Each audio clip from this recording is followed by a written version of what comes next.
अटल महाराज की। हमारा परम सौभाग्य है कि हमारे बीच में भाजपा के राष्ट्रीय अध्यक्ष श्री राजनाथ सिंह जी पधारे हैं। उनका अग्रवा विकास ट्रस्ट की ओर से हम हृदय से सम्मान करते हैं। अग्रवा विकास ट्रस्ट की हमारी बहनें आदरणीय राजनाथ सिंह जी का सम्मान करेंगे।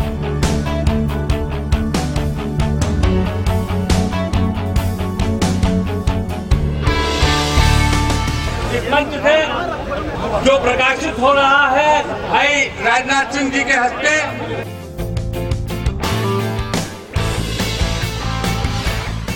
कदमचंद जी और भाई दामोदर जी सभी ताली बजा के सम्मान करेंगे अग्ररत्न श्री राम गोपाल बेदल जी का।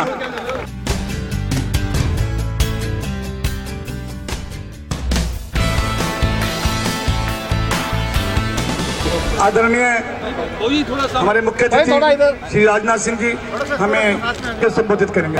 रेडियो सज्जनों, सबसे पहले तो महाराजा अग्रसेन की इस शुभ जयंती के अवसर पर मैं आप सभी को अपनी तरफ से हार्दिक शुभकामनाएं देता हूं।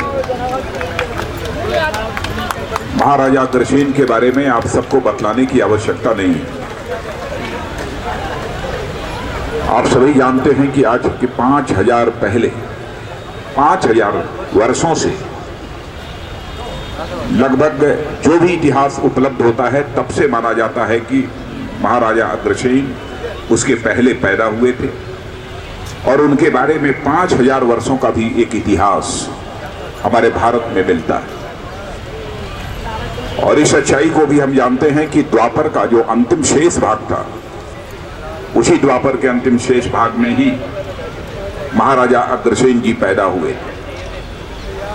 अग्रोहा को उन्होंने अपनी राजधानी बनाई, लेकिन राजा होते हुए भी उनके जीवन का लक्ष्य जनता के ऊपर शासन करना नहीं था, बल्कि उनके जीवन का लक्ष्य जनता की सेवा करना था।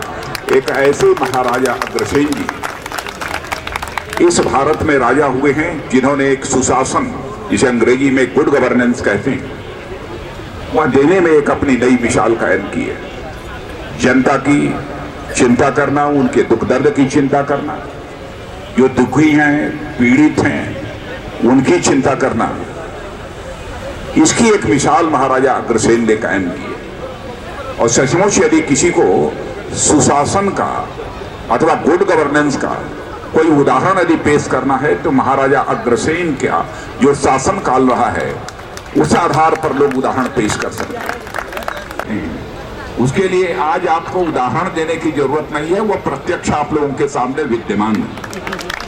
सुशासन और कुशासन में क्या अंतर होता है, इसे बहुत ही सहज और सरल तरीके से समझा जा सकता है। और मैं तो सचमुच इस कार्यक्रम के आयोजकों को विशेष रूप से धन्यवाद देना चाहता हूं। प्रतिवर्ष इसी प्रकार के कार्यक्रम आयोजित किए जाते हैं। इसके पहले भी मैं आया था, आज भी मैं समय से ही यहां पर आता, लेकिन रात से ही दांत में दर्द होने के कारण मैं बहुत ही परेशान था और सीधे मैं एक डेंटिस्ट के यहां से सीधे मैं यहां पर पहुंचा हूं। लंबी बात भी आप सबके सामने करता, लेकिन मैं बात करने की स्थिति में नहीं हूं। लेकिन फिर भी मैंने कहा कि चाहे जो कुछ भी हो, महाराजा अग्रसेन एक ऐसी शख्सियत हैं, एक ऐसे महापुरुष हैं कि उनके प्रति हृदय की गहराइयों से श्रद्धा और सम्मान की अभिव्यक्ति करने के लिए निश्चित रूप से जाना चाहिए। और इसीलिए मैं आज यहाँ पर उपस्थित हूँ और अपना शीश झुकाकर उनके चरणों में अपने श्रद्धा और अपने सम्मान की अभिव्यक्ति की है। इस जयंती के अवसर पर मैं पुनः आप सबको अपनी तरफ से हार्दिक शुभकामनाएं देता हूँ। राजनाथ सिंह जी, जो हमारा सेवा दिवस अगर जयंती को हम सेवा दिवस के रूप में मनाते हैं, आज यहाँ पे 600 बच्चे दिल्ली यूनिवर्सिटी के आए हुए नेत्रहीन बच्चे, 11 बच्चों को आप ये छात्रवृत्ति देंगे।